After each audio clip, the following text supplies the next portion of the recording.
Welcome, everybody. I'm Stefan ADIKA. You're an artist on record, and tonight we're going to go to Paris. But before we go there, I need you to subscribe, hit the bell to be notified so you do not miss any other episodes. And also, make sure you check out our other playlists and check out our great conversations with your favorite artists. Tonight, we're going to visit rock legend, lead singer of The Doors, Jim Morrison, his mysterious death, and his grave in Père Lachaise. That's all coming up next. Don't touch that dial. Inside the mystery of Jim Morrison's death and the disturbing theories that surround it.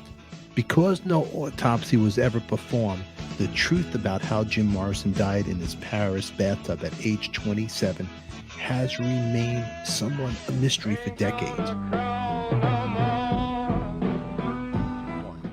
During the recording sessions for LA Woman, Jim's drinking had gotten out of control. At the same time, he was dealing with his legal problems, might be facing some jail time.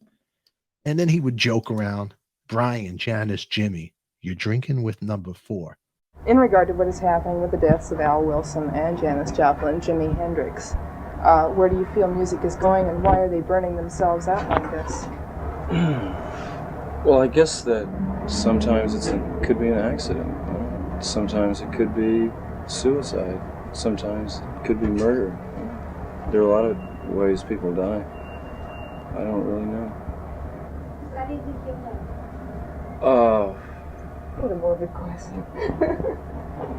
I hope at about age 120, with a sense of humor and in a nice, comfortable bed with... No, I wouldn't want anybody around. I just want to quietly drift off. I think science has a chance in our lifetime to conquer death. I think it's very possible. Well, if it did, what would happen to the spirit world? Well, they just have to fend for themselves. Leave us poor immortals alone. Well, it was the last straw. It was time to clean up. So when they wrapped up the recording sessions and his vocals, he made an announcement he was going to concentrate on some poetry and go to Paris. And on March 11th, 1971, Jim Morrison left Los Angeles for Paris. Place de Vosges. This is a park where Jim Morrison would always come and hang out at. This is probably the way he would walk back to his place. Obviously, there's only one way to go. So here's the wild thing. We're right by Morrison's house. So Jim used to walk these streets and hang out here. I believe Jim's place is right down there. Let's go check it out. This is the block where Jim Morrison and Pamela were living. So what happened on that final evening, July 3rd, 1971? Jim's body was found in the bathtub at 6 a.m. Was it accidental? Was it natural causes? Here we are, Père Lachaise, the famous cemetery in Paris, France. Here's a crazy fact. Jim Morrison, a week before his passing, he had just come here to visit with a buddy. They were walking around the cemetery. Jim was real into history. He loved the history of this cemetery. His idols were here. He went to his buddy, said, I'd like to be buried here. And here we are. Let's go. That's Jim Morrison. That's right over there. James Douglas Morrison. Come over here. Let's try to get a view with me over here, everybody. But before we go there, subscribe, hit that bell to be notified on Artist on Record, your ultimate intimate conversation with your favorite artist. But will he have a lot to say today? Let's find out.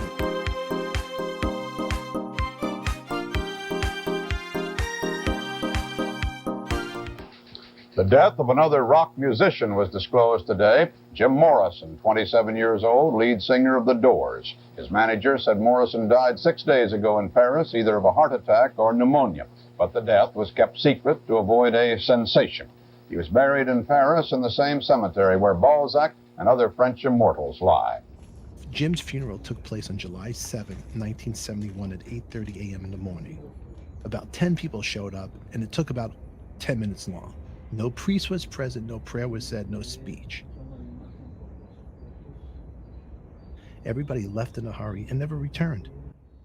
Nowadays, there's 2 cameras constantly watching the grave 24 hours a day. Jim Morrison's grave is one of the top tourist destinations in Paris, next to the Eiffel Tower and Notre Dame. Now, the question I got, they say he died of a heart attack, but then they say maybe he died of a heroin overdose at a rock club. And he died at the club, they brought his body back. So what happened? What happened that night? So many mysteries surround the death of Jim Morrison. Like, number one, Jim's father and family didn't find out Jim was gone till he was buried. Jim Morrison died in a hospital when supposedly he died in his apartment. What really happened? French officials said that Jim Morrison's cause of death was heart failure without conducting an autopsy. So we found it. Here we are at the street where Jim Morrison died, right here. And right behind me, you can actually see where Jim Morrison's face is right there. That black door, that was his place where he lived. In the middle of the night, he was complaining he was having problems breathing. Went to take a bath, and then he was found in the morning dead. July 3rd, 1971. In the official account of Jim Morrison's death scene, Jim's girlfriend Pamela found her boyfriend dead in the bathtub of the apartment that they shared in the city. She called for help, but it was already too late. The French police naturally had some questions, especially since Jim Morrison was only 27 years old and suspected drugs. But Pamela maintained they merely gone to dinner and a movie and listened to music at home before going to bed. She said Jim woke up ill in the middle of the night and took a hot bath while she continued sleeping. It was soon declared that Morrison had died of heart failure, thought to be brought on by a heroin overdose. With no autopsy performed, Pamela's story was taken at face value. And when she herself died 3 years later of a heroin overdose, it seemed that any other information about Jim Morrison's death had died with her. If you look closely at the photograph, Jim is looking out the window at the courtyard where we're standing. It's the same exact room where they tried to perform CPR and save him. Marian Faithfull, who's known in the 60s for a hit song As Tears Go By, written by the Rolling Stones, and you might remember her on and off relationship with Mick Jagger. Well, while she was promoting her record 7 years ago, Marian revealed in an interview with Mojo magazine that she blames her then boyfriend, who's now dead, Jean de Bertol, for killing Morrison.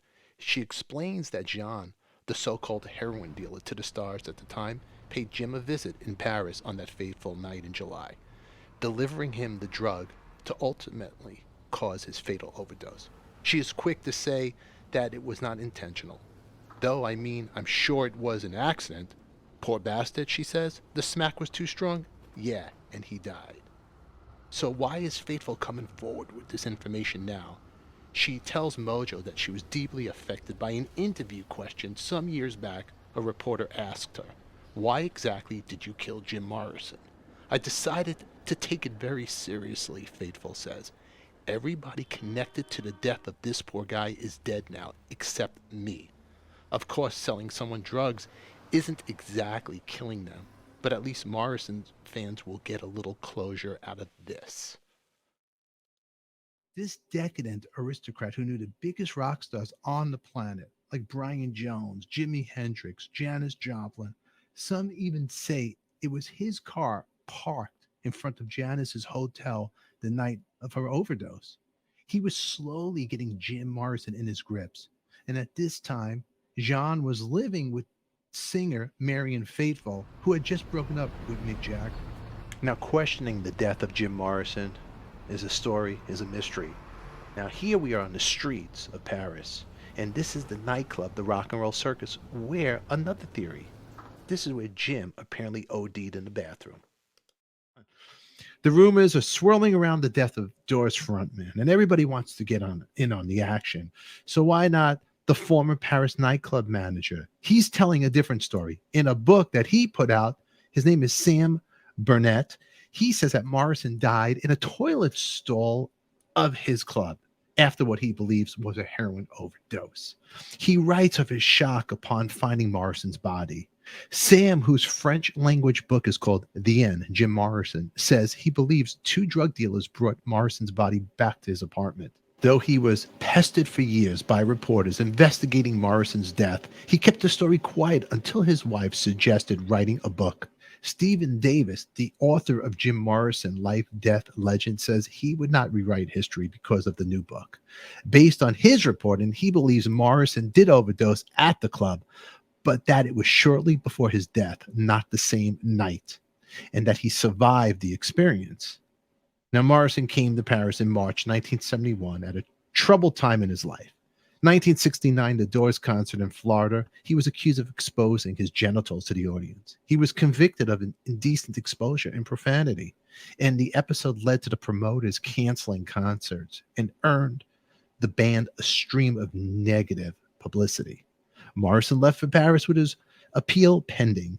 There, he lived in the right bank apartment with his girlfriend, Pamela Curson, and he wandered through the streets, sightseeing and toting around a plastic bag containing his writings. It's the hip Left Bank nightclub that Sam managed, where stars like Roman Polanski, Marion Faithfull were regulars.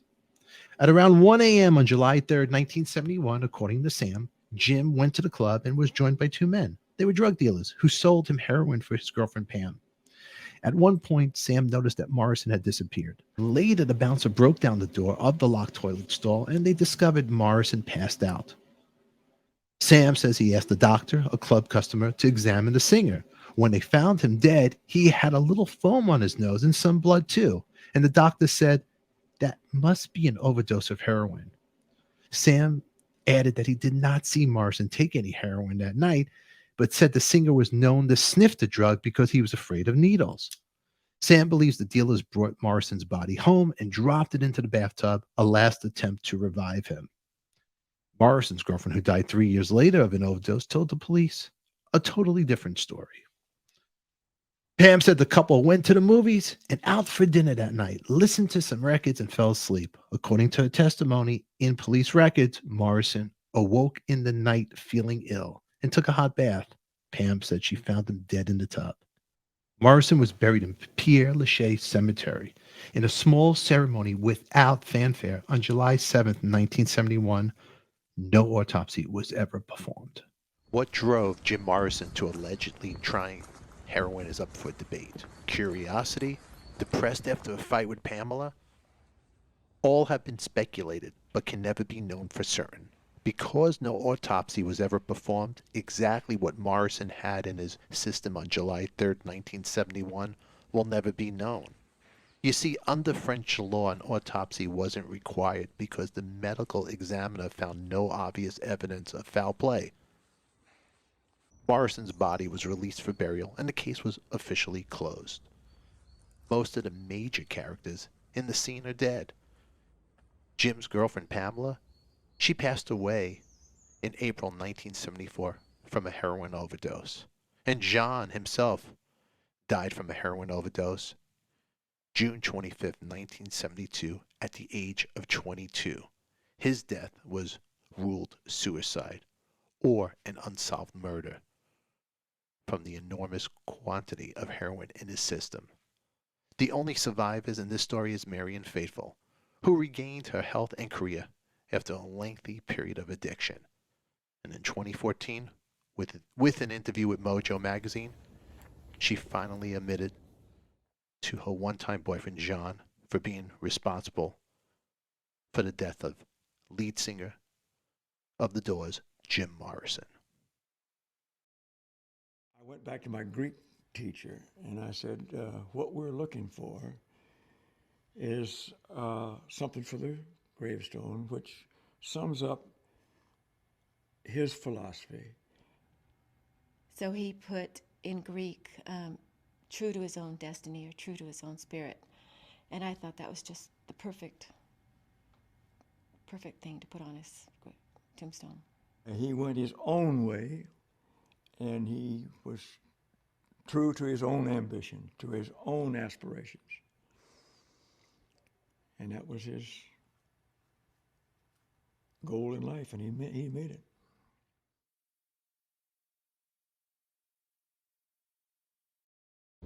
What are your thoughts? Was he murdered? Was it a drug overdose, or did he die of natural causes? You tell me. Put your comments down below.